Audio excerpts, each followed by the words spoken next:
इस वीडियो के 5 हिस्से हैं। ज़लज़ले क्या होते हैं, ज़लज़ले क्यों आते हैं, रेक्टर स्केल क्या है, पाकिस्तान के 2005 के ज़लज़ले में क्या हुआ और आप ज़लज़ले के वक्त क्या कर सकते हैं जिससे आपकी ज़िंदगी के चांसेस बढ़ जाएं। This is Gauhar Ali Rizvi and you are on my channel.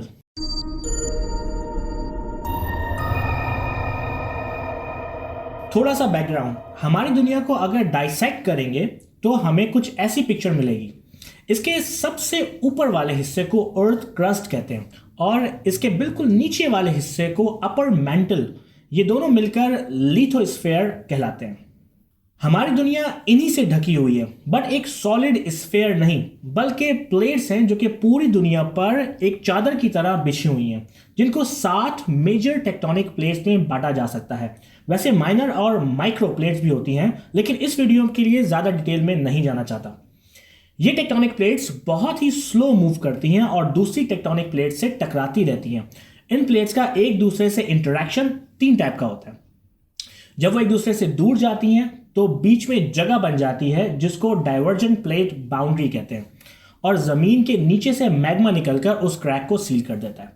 Plates एक दूसरे के करीब आती हैं तो कन्वर्जेंट प्लेट बाउंड्री बनती है और प्लेट्स एक दूसरे के साथ स्लाइड भी करती हैं जिसको ट्रांसफॉर्म बाउंड्री कहते हैं। I know it's boring, so let's jump to the cool stuff. जब 2 प्लेट्स एक दूसरे की तरफ आती हैं तो एक दूसरी के ऊपर चढ़ जाती है जिससे जलजला आता है, वो भी एक छोटा मोटा नहीं, बहुत ही भयानक। एक और फिनोमेना बताता हूं। क्या आपको पता है कि हमारी दुनिया में माउंटेन्स रेंजेस यानी कि पहाड़ी सिलसिले कैसे बने? जब टेक्टोनिक प्लेट्स एक दूसरे से टकराती हैं तो माउंटेन रेंजेस बनती हैं। हिमालयन रेंज और काराकोरम रेंज ऐसे ही बनी है। 1935 में चार्ल्स रिक्टर ने रिक्टर स्केल इन्वेंट किया जो कि आज भी यूज किया जाता है किसी भी जलजले की शिद्दत को मालूम करने के लिए, जो कि 0 से लेकर 9 के ऊपर तक जाता है। 0 से 2 के जलजले तो हम फील भी नहीं करते, सिर्फ मशीन ही डिटेक्ट कर पाती हैं। 2 से 3 तक के जलजले में बहुत ही स्लाइट मूवमेंट होती है, जैसे कि आपके घर में अगर कोई तस्वीर लटकी हुई है तो वो थोड़ा सा स्विंग करेगी। 3 से 4 तक के जलजले आपको ऐसे महसूस होंगे जैसे कि आपके करीब से एक तेज रफ्तार में ट्रक गुजर जाए। 4 से 5 तक के जलजलों में खिड़कियां टूट जाती हैं और टेबल्स पे रखी हुई चीजें गिरना शुरू हो जाती हैं। 5 से 6 रेक्टर स्केल के जलजलों में फर्नीचर हिलना शुरू कर देते हैं, बड़ी खिड़कियां टूटती हैं, दरवाजे लरस जाते हैं और कच्ची दीवारों के भी गिरने का खतरा रहता है। 6 से 7 के जलजलों के दौरान मकान गिर जाते हैं और पक्के मकानों को अच्छा खासा नुकसान पहुंचता है। 7 से 8 तक के जलजलों के दरमियान घरों की बुनियादें टूट जाती हैं, जमीन पे शिगाफ पड़ना शुरू हो जाते हैं, पानी के पाइप्स वगैरह फट जाते हैं और मजबूत घर भी गिर जाते हैं। 8 से 9 यानी जितने भी स्ट्रक्चर्स हैं जैसे कि मार्केट्स, बिल्डिंग, ब्रिजेस वगैरह, कुछ बचता नहीं है, सब कुछ तहस नहस हो जाता है। It's really horrible. एंड सबसे लास्ट वन और सबसे भयानक, 9 से ऊपर के जिलजिले तो सब कुछ खत्म कर देते हैं, कुछ नहीं बच पाता। आप खुद जमीन को बुरे तरीके से झिझुड़ता हुआ देखेंगे। अगर आप बच गए तो आपको शायद जमीन उड़ती और झुकती हुई नजर आए जैसे कि एक लहर होती है। शुक्र है कि रेक्टर 9 के जलजले 300 सालों में तकरीबन एक बार आते हैं और रेक्टर 10 तक के जलजले तकरीबन 1000 सालों में एक बार। But nobody knows for sure कि नेक्स्ट कब आएगा। जलजलों की स्टडी को सिस्मोलॉजी कहते हैं, जो कि एक न्यू फील्ड है जिसमें बहुत काम की जरूरत है। लोग जलजलों को मॉनिटर तो कर सकते हैं, कुछ हद तक पेशन गोई भी कर सकते हैं, लेकिन किसी को यह नहीं पता होता कि अगला जलजला कब आएगा और कितना खराब आएगा। एक ऐसा ही जलजला आया 8 अक्टूबर 2005 पाकिस्तान में, जो कि 7.6 मैग्नीट्यूड का था। यह मुजफ्फराबाद के इलाके में आया। यह जलजला इतना मैसिव था कि सिर्फ पाकिस्तान ही नहीं बल्कि अफगानिस्तान, ताजिकिस्तान, इंडिया और चाइना तक को इसने डैमेज किया। गवर्नमेंट की रिपोर्ट के मुताबिक इसने 87,350 लोगों की मौत वाक़ई की, जिसमें 60,000 तो सिर्फ मुजफ्फराबाद से ही थे।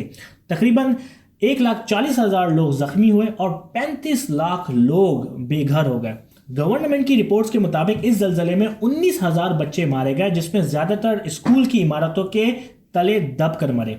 ये वाकया बहुत ही भयानक था पाकिस्तानियों के लिए, जिसमें हजारों कीमती जानों का नुकसान हुआ।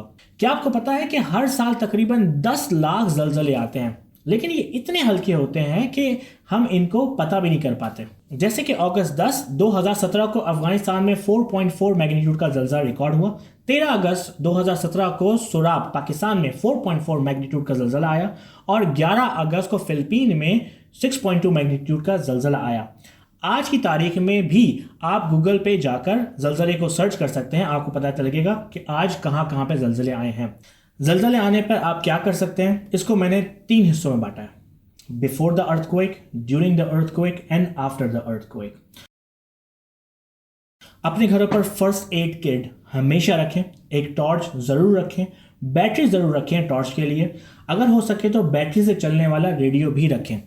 आपको अपने घर में पता होना चाहिए कि इलेक्ट्रिसिटी का स्विच किधर है।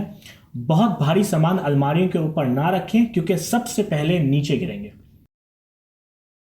अगर जलजला आए या ट्रेमर्स महसूस हो तो सबसे पहले अपने आप को संभालें, पैनिक ना हो।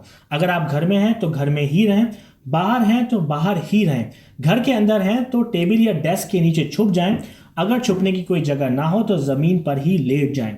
दरवाज़ों और खिड़कियों से दूर रहें। यूजुअली बिजली चली जाती है जलजलों में तो माचिस या मोमबत्ती मत जलाएं क्योंकि गैस लीकेज का खतरा रहता है। अगर आप गाड़ी में हैं तो गाड़ी के अंदर ही रहें जब तक कि जलजला रुक ना जाए। जलजले के बाद पहले अपने आप को चेक करें, फर्स्ट एड ढूंढें, अगर किसी को ज़रूरत हो तो उसे फर्स्ट एड दें। चेक करें कि पानी, गैस, बिजली के तारों को कोई नुकसान तो नहीं हुआ। अगर हुआ है तो फौरन मेन वाल्व और मेन स्विच बंद कर दें। अगर गैस की स्मेल आ रही हो तो फौरन खिड़कियां और दरवाजे खोलें और बाहर चले जाएं। अगर समंदर के करीब रहते हैं तो दूर जाएं उससे क्योंकि जलजले के बाद यूजली सुनामीज आते हैं। और सबसे अहम बात, और झटकों के लिए तैयार रहें, किसी भी जलजले के बाद आफ्टर शॉक्स आते हैं वक्फे वक्फे से। आई होप कि ये वीडियो आपके लिए कुछ सीखने का बायस बनी हो। इसके साथ साथ मेरी ये रिकमेंडेड वीडियो ज़रूर देखें जिसमें मैंने दुनिया के बारे में बताया है कि दुनिया गोल है या सपाट।